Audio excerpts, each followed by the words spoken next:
کسی بھائی نے تبلیغی جماعت کے بارے میں پوچھا ہے کہ جو نکلتے ہیں 15-20 بندے مسجد میں قیام کرتے ہیں، ان کے بارے میں صحیح تفصیل سے بتائیں۔ اس مسئلے کو کئی دفعہ بیان کیا جا چکا ہے، لیکن ہو سکتا ہے کچھ نئے ساتھی آئے ہوں۔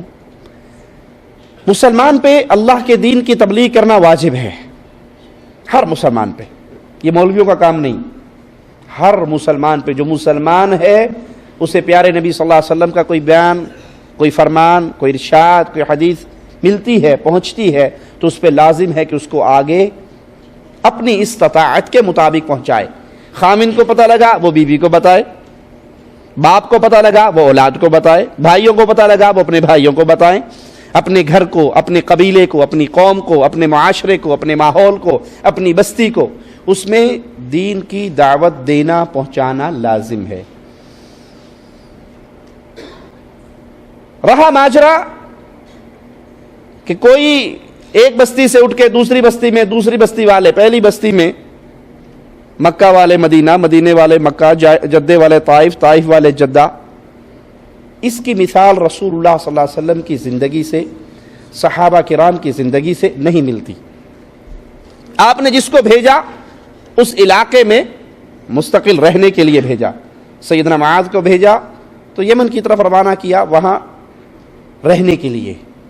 یہ چلت پھرت جو ہے، ایک شہر کے لوگ، ریاض والے مکہ جائیں، مکہ والے ریاض آئیں، جو مکہ میں رہ رہے ہیں وہ مکہ والوں کو تبلیغ کریں، جو ریاض میں رہ رہے ہیں وہ ریاض والوں کو نصیحت کریں۔ پہلی بات۔ اس سے بڑی بات اس کو سمجھانے کے لیے میں ایک مثال دیتا ہوں تاکہ بات دل میں اتر جائے۔ ہمارے ہاں، ہمارے ملکوں میں، انڈیا پاکستان میں، دودھ ڈور ٹو ڈور دینے آتا ہے نا، کیا کہتے ہیں اسے؟ گوالا، دودھی۔ یہ کام اچھا ہے یا برا؟ اس کی محنت کیسی ہے؟ وہ اذانوں سے پہلے نکلتا ہے، کھیت میں جاتا ہے، بھینسوں کا دودھ بھانے پہ جاتا ہے، وہاں سے دودھ دوتا ہے، دودھ اٹھاتا ہے، پھر آدھا کلو اس کو، ایک پاؤ اس کو، کلو اس کو، 1.5 کلو اس کو وہ بانٹتا ہے۔ پیسے بھی نقد نہیں لیتا، پیسے بھی اسے مہینے کے بعد ملتے ہیں۔ تو وقت کی قربانی دے رہے ہیں نا یہ۔ اگر یہ جا کر دودھ نہ لائے تو ہر بندے کو خود جانا پڑے گا، محنت والی بات ہے۔ ایک ایک دروازے پہ رکتا ہے بیچارہ، سائیکل پہ تھوڑا سا چلتا ہے، پھر اتر جاتا ہے، تھوڑا سا چلتا ہے، پھر اتر جاتا ہے۔ تو اس کی محنت بہت زیادہ ہے، پیسہ بھی اپنا لگا رہا ہے، آپ سے مہینے کے بعد لے رہا ہے، وقت کی قربانی، مال کی قربانی۔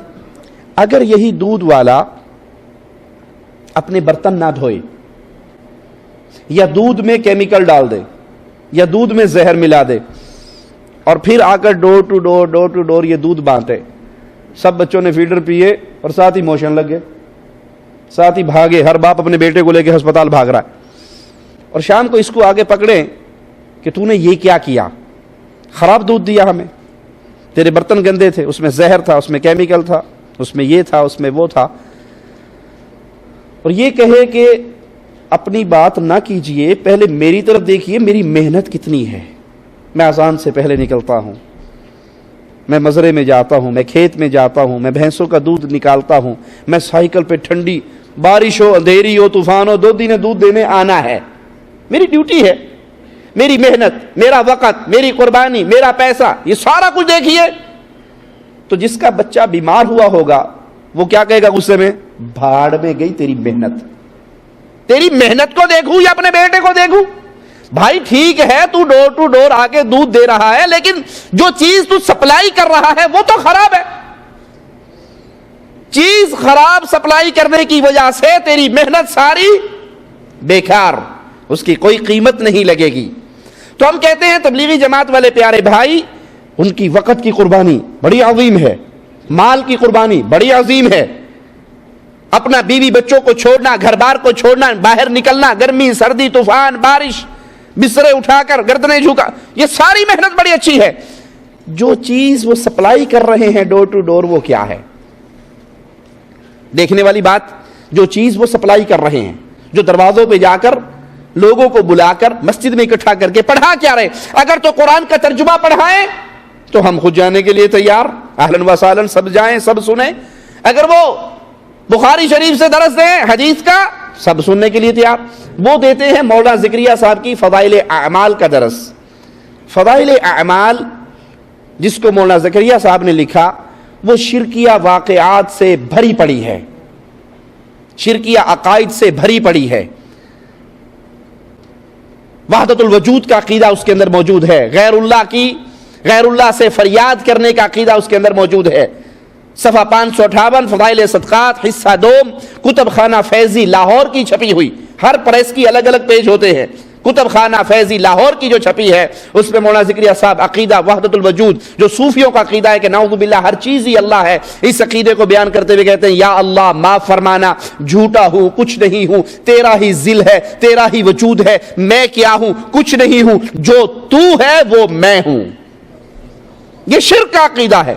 اس عقیدے کے آنے کے بعد اب کوئی یہ کہے کہ ان کی محنت تو دیکھو، ہم کہیں گے جب شرک آ جاتا ہے تو ساری محنتیں برباد ہو جاتی ہے۔ عاملۃ ناصبہ تصلی نارا حامیہ، محنت کر کر کے گردنیں جھکی ہوں گی، لیکن یہ سارے اعمال برباد کر دیے جائیں گے اور جہنم کا ایندھن بنا دیا جائے گا۔ کیوں؟ اگر عقیدہ شرک موجود ہے۔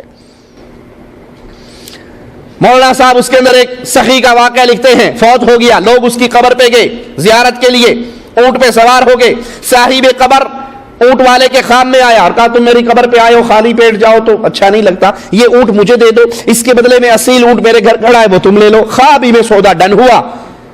مولانا ذکریہ صاحب کے لفظ ہیں کہ صاحب قبر اٹھا، اس نے اونٹ کو نہر کیا، ذبح کیا، قبر سے اٹھا، ذبح کر دیا۔ جب یہ باقی سوئے ہوئے اٹھے تو دیکھا اونٹ کا خون جاری تھا، بچنے کی امید نہیں تھی، اس کا گوشت بنایا کھایا پیا، واپس جا رہے تھے، سامنے سے ایک آدمی آ رہا تھا، کہتا تمہیں فلاں ابن فلاں کون ہے؟ کہا میں ہوں۔ کہا میرے باپ کو کچھ بیچا تھا؟ کہا خواب کے اندر سودا ہوا تھا، کہا اس کے بدلے میں یہ اصیل اونٹ تو لے لے۔ ایک اور حضرت کا واقعہ لکھتے ہیں کہ وہ لوگوں سے چندہ لے کر فقیروں کی مدد کرتے تھے، صاحب خیر تھے۔ ایک فقیر آیا، اس سے مانگا، اس کے پاس کچھ تھا نہیں، وہ لوگوں زندوں کے پاس سب کے دروازوں پر گئے، کسی نے کچھ نہیں دیا۔ پھر ایک سخی کی قبر پہ جا کے بیٹھ گئے اور اس کو سارا حال سنا دیا۔ واپس آئے، اپنے پاس ایک اشرفی آدھی توڑ کے اسے دے دی، آدھی پاس رکھ لی۔ خواب کے اندر قبر والا آیا، کہنے لگا میں نے تیری ساری بات سن لی تھی، مجھے جواب دینے کا امر نہیں تھا، اجازت نہیں تھی کہ میں تجھے جواب دوں، سن لی تھی میں نے۔ اب میرے گھر والوں کے پاس جو اسے کو چولہا پھاڑو، چولہے کے نیچے ایک مرتبان دفن ہے، اس میں خزانہ ہے، وہ لے کے اس فقیر کو دے دو۔ مولانا صاحب کے دو لفظوں پہ غور کیجئے، صاحب قبر اٹھا اونٹ ذبح کرنے والے قصے میں، اور ادھر کہہ رہے ہیں قبر والے نے کہا میں نے تیری بات سن لی تھی، جواب دینے کی اجازت نہیں تھی۔ قرآن کہتا ہے اموات غیر احیاء وما یشعرون ایان یبعثون، یہ جو قبر میں دفن ہو گئے یہ مردے ہیں، یہ زندہ نہیں ہیں، انہیں تو یہ بھی شعور نہیں ہے کہ اٹھایا کب جانا ہے۔ تو پیارے بھائی محنت بہت ہے، کاوش بہت ہے، خدمت بہت ہے، مال کی قربانی، وقت کی قربانی، لیکن اصل بات کیا ہے کہ پیش کیا کر رہے ہو، سپلائی کیا کر رہے ہو۔ بشر کی لکھی ہوئی کتاب وہ بھی جو غلطیوں سے بھری پڑی ہے، بشر کی لکھی ہوئی کتاب اور وہ کتاب جس کے اندر شرکیہ واقعات ہے، قبر پرستی کی دعوت ہے، مردوں سے مانگنے کی دعوت ہے، تو جب شرک داخل ہو جاتا ہے پھر کوئی محنت بھی قبول نہیں ہوتی۔